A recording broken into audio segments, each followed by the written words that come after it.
Hello, and welcome to the Paradox Paranormal Podcast. My name is Phil Dewey, and I am the founder of Paradox, a paranormal research team based out of North Texas. Have you ever been touched by a ghost or had an experience and did not know how to explain it to people? After today, you might be able to do it. So let's roll this intro, and then afterwards, we're going to get going.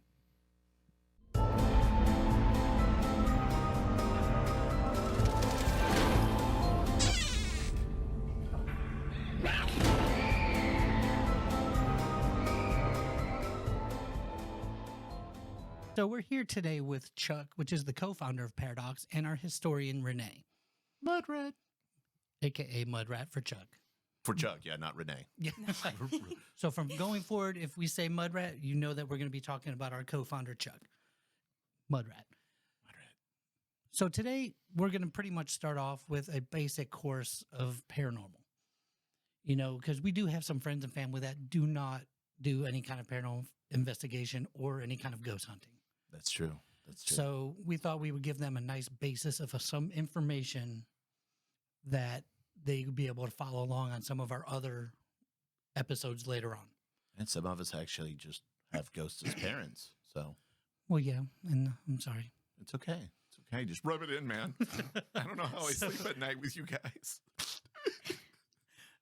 So we're going to start off with basically going into some types of hauntings that you may encounter or hear us talk about on a frequently basis. Especially if you've been touched by a ghost. Especially if you've been touched by a ghost, which is a whole nother episode we're going to talk about later on. And Ludo here will be our dummy. Where did the ghost touch you? Right here. Right. So we're going to start off with the most common haunting that I think people that will ever incur. And that's going to be the residual haunting.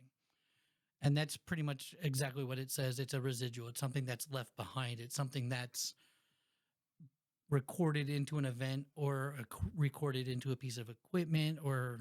Yeah, like a footprint in the sand. Yeah, like a footprint in the sand. You know, that could be anything from at a certain time, they see the same thing happen. A spirit will walk down the hallway every Thursday at 4 o'clock when the moon's just right.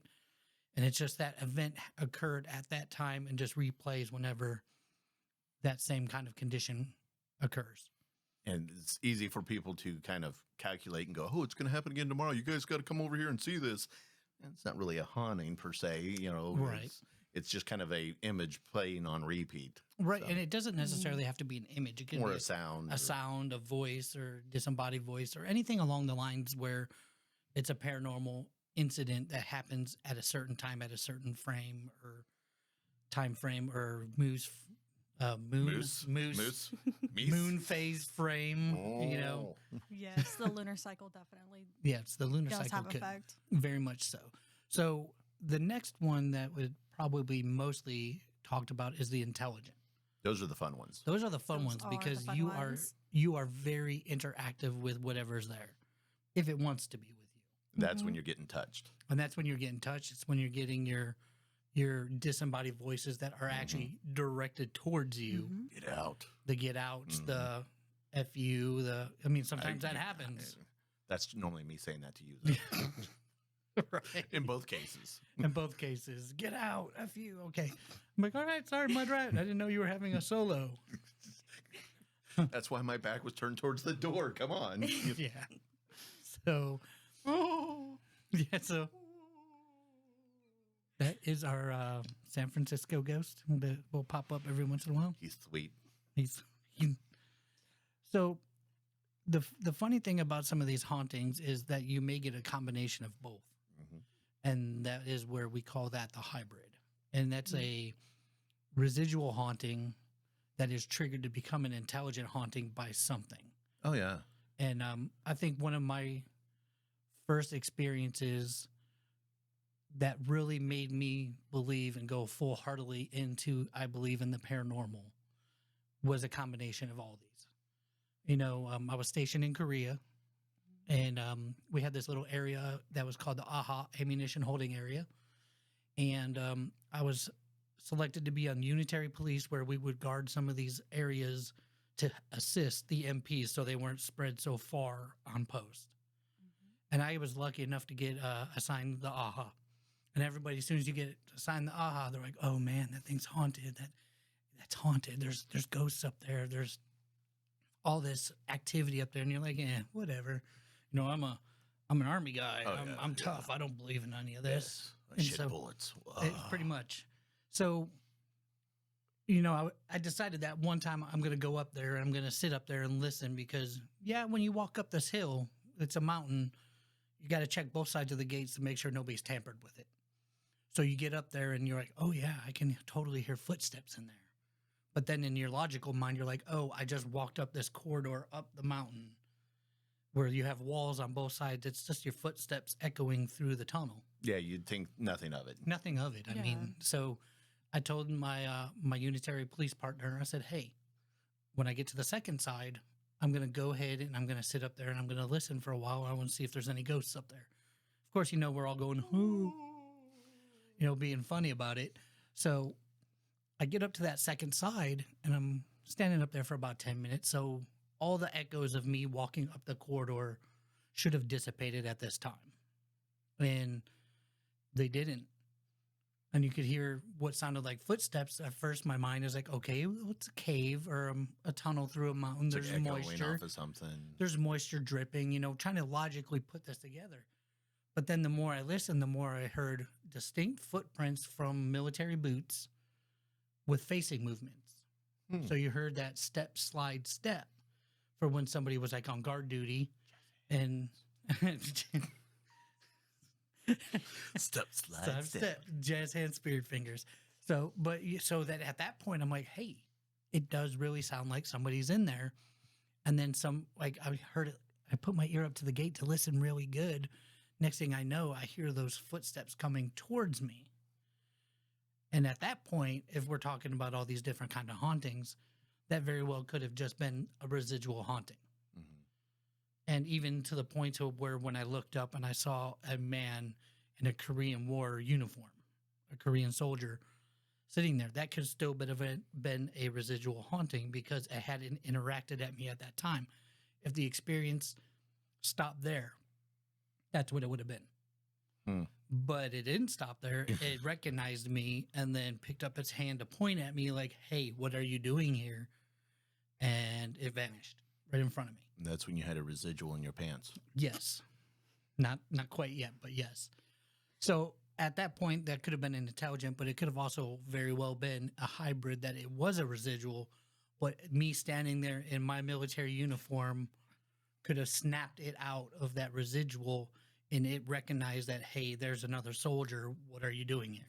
And you're lucky it didn't try to shoot at you or something. That's I wonder how a ghost bullet would feel.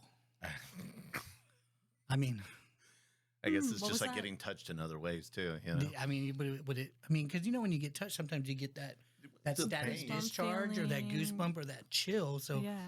what?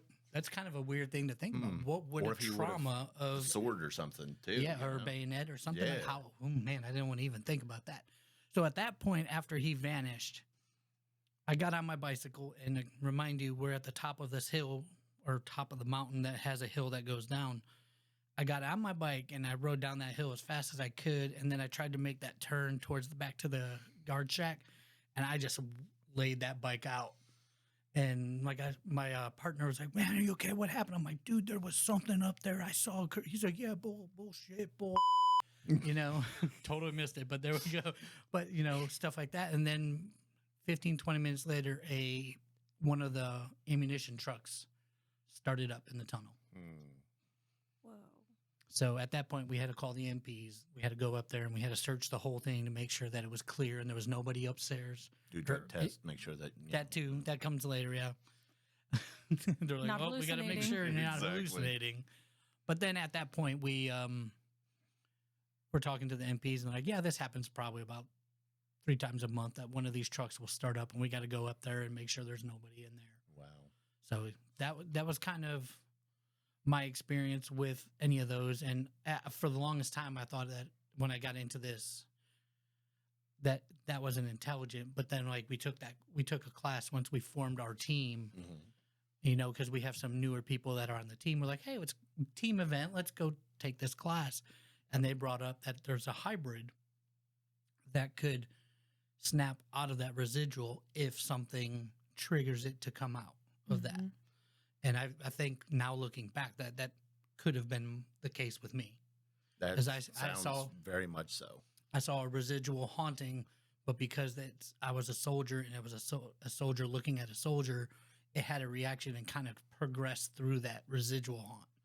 Yeah. Now, mind you, the tunnel itself, there's running water under the weight or the water plate tectonics, Hmm.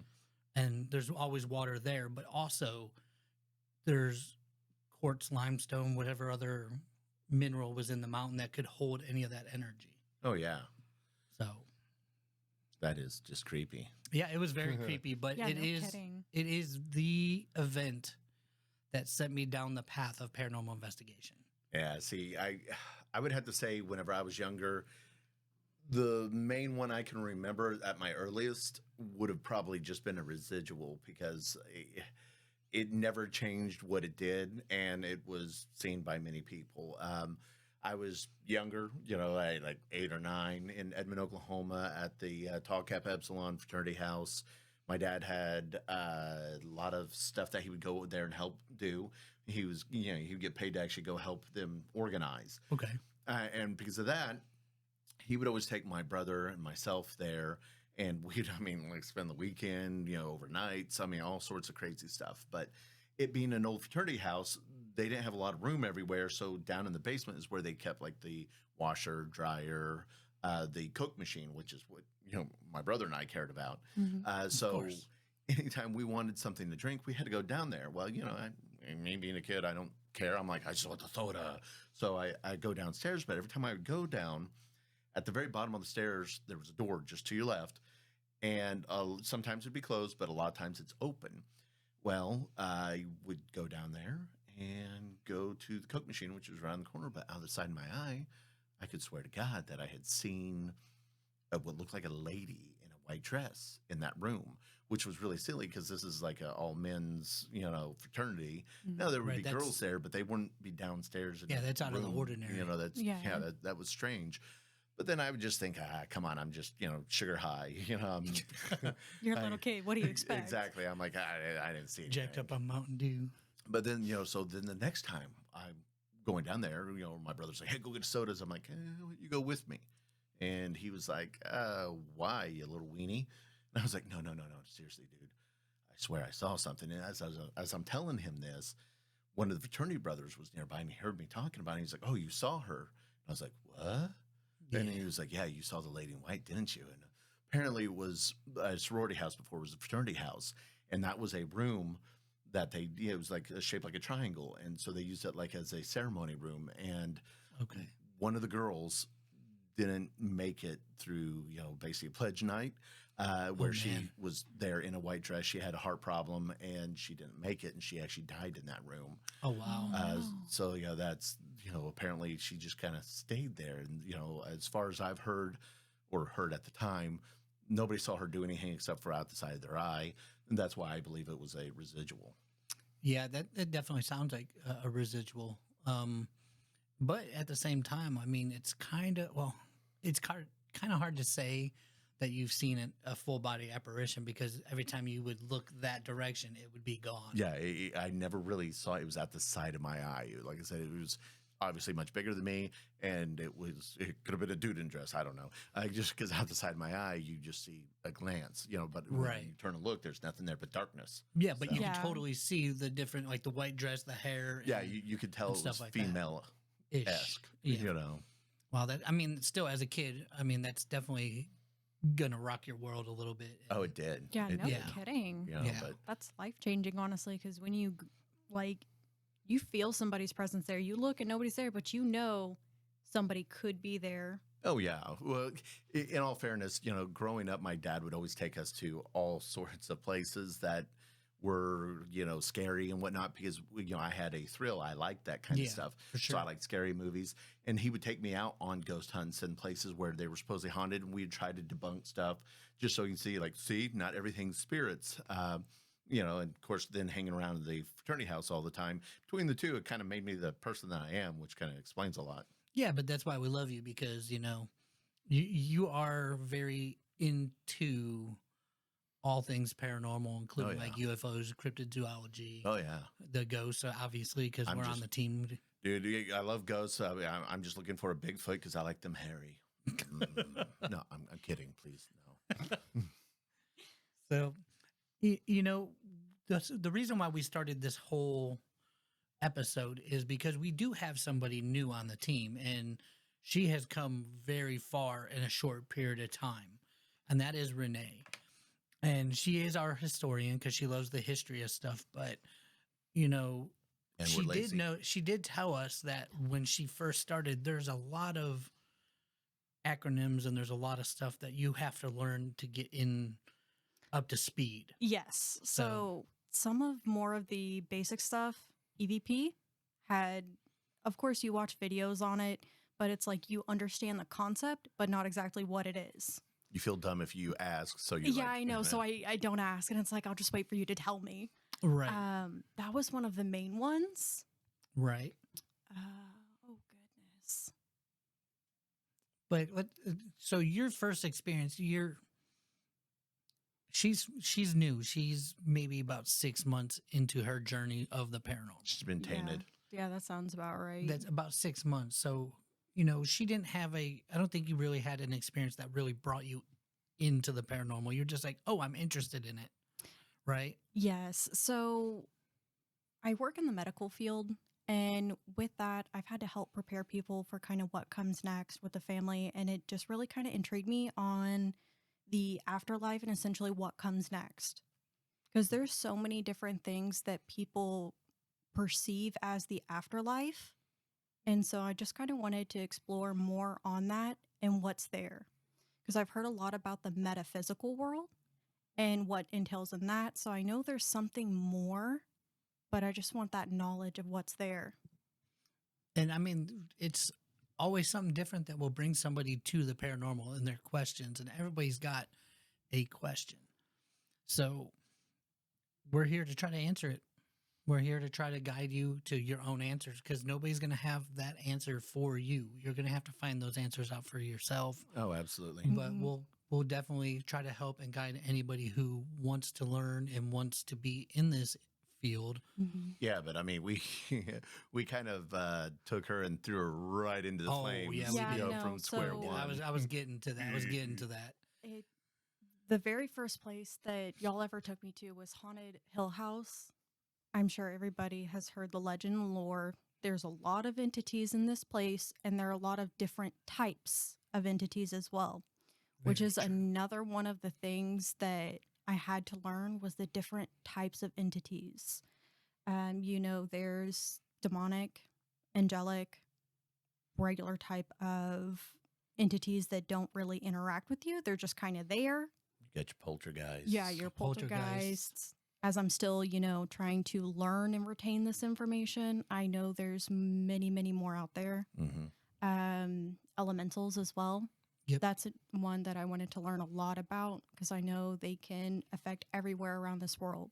Well, that's very much true. And with each of those that you have named, there's a lot of misconception on what some spirits are. They think things are negative. They think things are, maybe a demon. Everything's a demon. Oh God, it's a demon. Yeah. Especially on YouTube and a lot of the TV shows now. Everything, but Everything's bad. that fear is what's selling a lot of that show. It's true. I Or mean, it's all shows.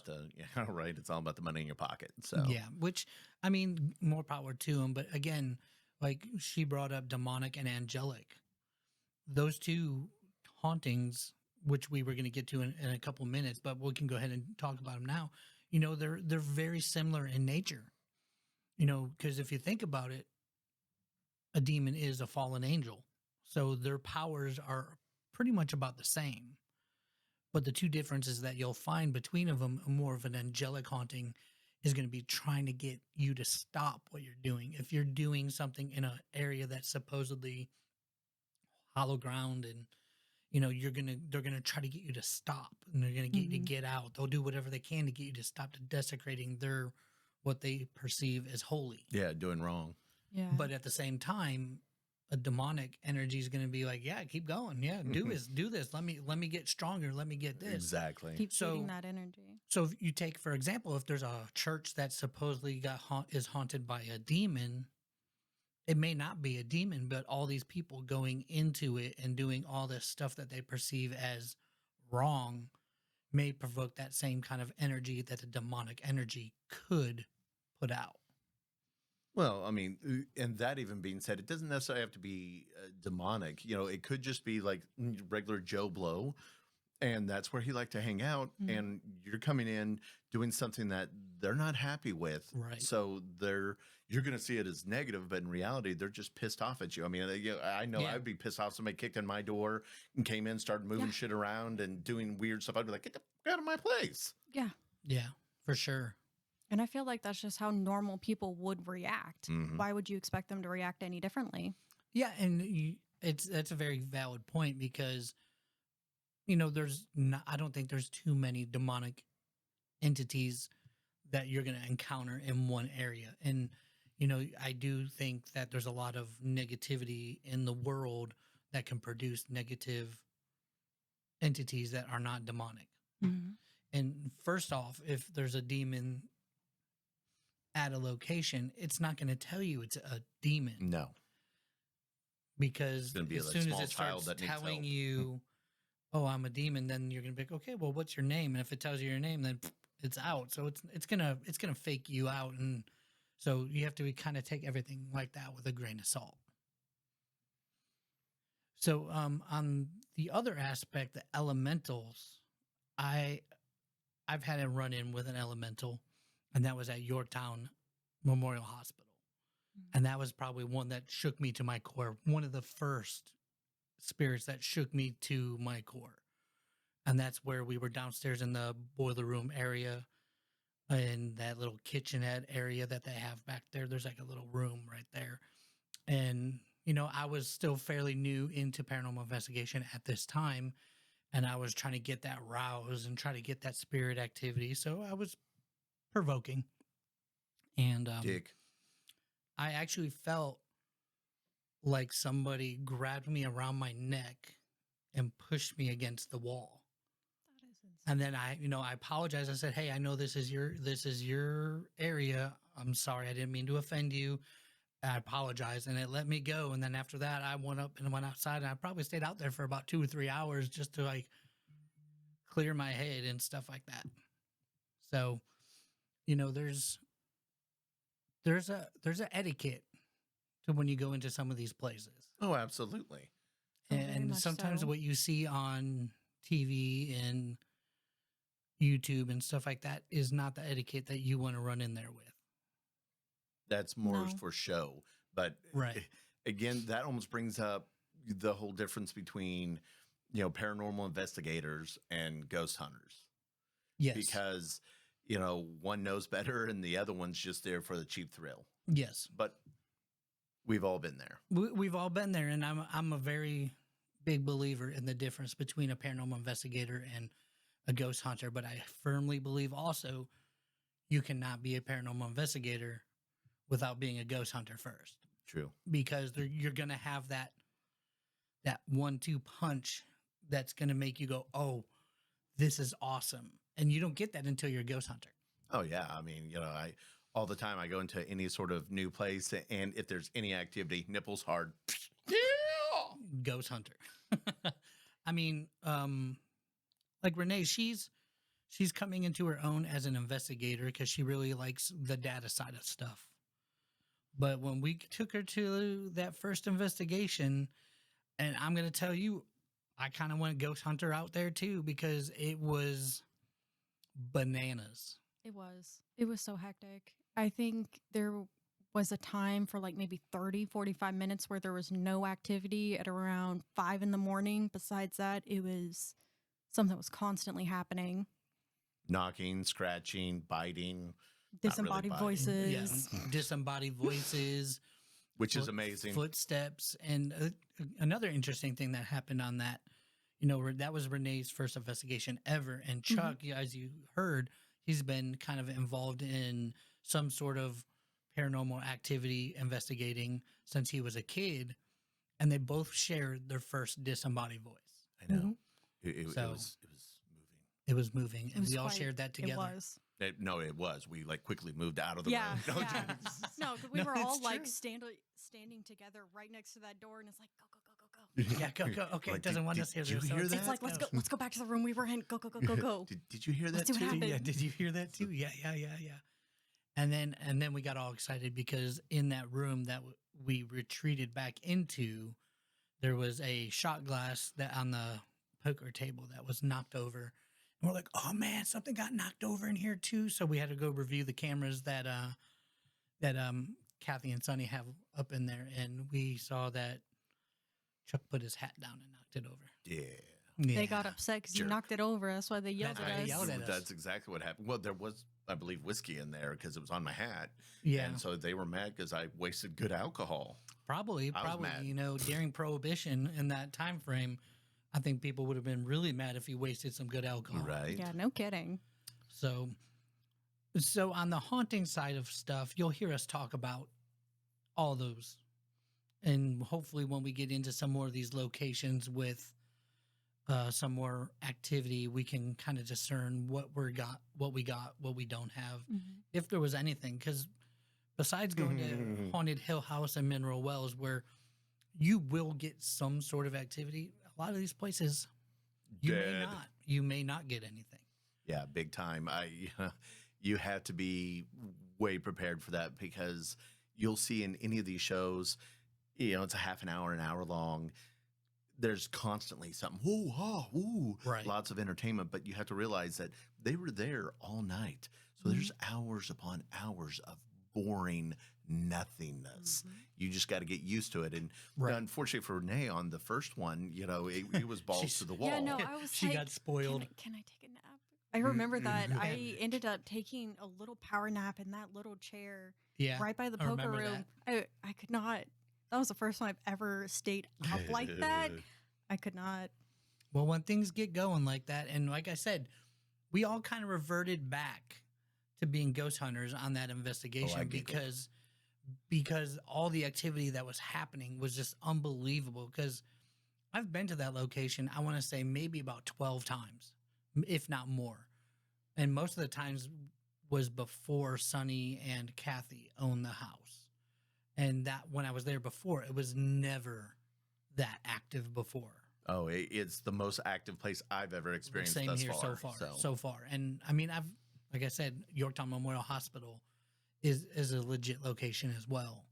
But on the list. I've been there 3 or 4 times there too, and there's a couple of times where nothing happened. We didn't catch any EVPs. We didn't see any shadow figures. We didn't have any kind of activity that was notable to be like, oh, that was worth the trip. I I mean, know it says that because you have to pay for some of these locations, Yes. and when Yeah. you go and you don't get it, you feel like you don't want to feel like you got cheated, but you want to feel like you got cheated.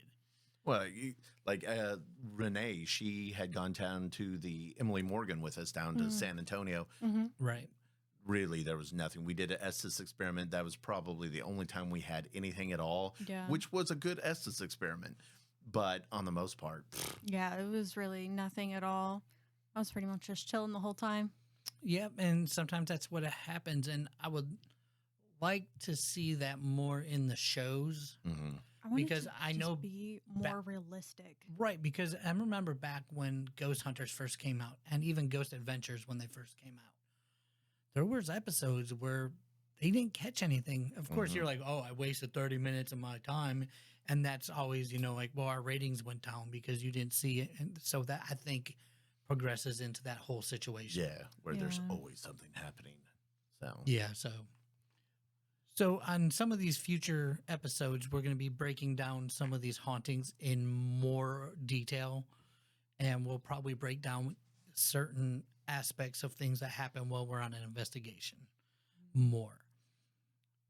So for that, I think we're done covering those hauntings, but Oh, I want yeah. to get a little bit into what Paradox is Okay. and what the team is so people can understand what our goal is. We're not just a team that's going to be going out and doing investigations. no, we're there for documentation. Right. Then It's that's in the name. docs is Docs stands for documentation or documentary. Me personally, I am a amateur filmmaker, and I had the idea. I am too. No. I had the idea that I wanted to start putting together some paranormal documentaries on some of these locations and bringing the information, factual history, folklore, and then actually do an investigation on the location and come with our findings. And that's where Chuck and I at work, because we work together, came up with the idea of starting a podcast and doing the same thing. So when we go on these investigations, there's going to be a 3-part podcast. It's going to be the factual information that we find about the location. Historian. And that's going to be mostly Renee because she likes the history. It's always so good. It is so interesting to find like random facts about these places, and because it's what they don't tell you. Let's say, for example, if there was like a natural disaster, they won't necessarily tell you that they rebuilt the area. Just have to look at the dates. You just have to look so carefully. Yes. And then after the factual location information part of that podcast, then we'll do an on-site, if we're allowed to, podcast with the owners or the caretakers of the location and talk about some of the folklore. Then we'll do an investigation and we'll put all that investigation stuff on our YouTube channel along with the podcasts. And then on that third final podcast of that location, it will be our findings and our personal experiences of what happened. Some of those will be very boring. Some of those will be very boring, and unless we start getting a lot of stuff, because the spirits may like us. You never know. Well, let's see. You know, they don't like me. I'm a negative man. Mr. Void. I'm a Mr. void over Void. here. You know, but it's okay. I accept what I am. And lately, and Renee can probably attest to this, that the spirits the spirits or entities that we've been going to have been really trying to communicate with me. Yes. Yes. It's been absolutely ridiculous. Like on the Estes methods, when we're doing that, it does not depend on where we go. They know your name immediately and they're reaching out to you. Yeah. And it's crazy. Like, I think we were on a private investigation and we were sitting upstairs in this location, and it actually came across and said my first And last name. which we had never been to that location before, but something was like, it said Phil. And then a couple seconds later, it said Dewey. And even Renee, I kind of tried to play it off, but Renee comes up I and was is like, do you hear that? that was your last name. I was like, that they just called you out. So that's kind of the plan for us. So if you're kind of into that kind of stuff and you want to come and listen to what we're talking about and what we find in the history of stuff, this is going to be the location for you, because we're not going to sugarcoat things. We're not that kind of people. We're going to tell you Not family friendly sometimes. and not family friendly sometimes. Because Renee, she can't I keep it know. down. Yeah, that's why I have this button. Is for Just Renee. for me. It's just for Renee. For me. And this one's for Chuck. So we are not just going to be focused though on ghosts. Oh no. There's going to be episodes where we try to go up and do a Bigfoot expedition and try to find some Sasquatches. We got some chupacabras. If we could ever make it way up north, I mean, we got Mothman, Jersey That would be Devil, awesome. Yeah. the Bogey Creek Monster, which is just kind of, in my opinion, another Bigfoot. Right. We're even going to go aliens, man. We know they're there. Yep, we know Yeah. they're there. I'm not truth saying is it's out there. aliens, but it's aliens. I'm gonna Aliens. aliens. We're gonna I put can't that do that picture with up. my hair. I got to put that picture up. But so if paranormal is your thing and you like people who are real about it and don't like people who are going to fake things and try to get you to come and watch their stuff because it's always active, then Yeah, it's going to be funny. Every time that they go to a place, there's always something happening. especially if it's always a negative demon. Yeah. We're not those kind of people. We're going to try to do everything and bring pure documentation of what we find. That is what we're here for. Yep, and that's why it's called Paradox. Yep. For that documentary and documentation. That and eye candy if you just like what you see. Yeah, I mean that could Yeah. be true. I mean, not me, but If maybe you like my- our sultry voices. that's definitely you. That's No, all. That's all you. That's all you. That's why I have a wall. Yes, he does have a wall, as you can see, because his voice is so loud. It goes into our microphones. I had to peek over the wall. I'm like, hey guys, how's it going? So hopefully you found this episode a little educational and hopefully a little bit entertaining. Stick around. We got a couple other episodes coming up shortly, so we'll see you in the shadows. See you in the shadows.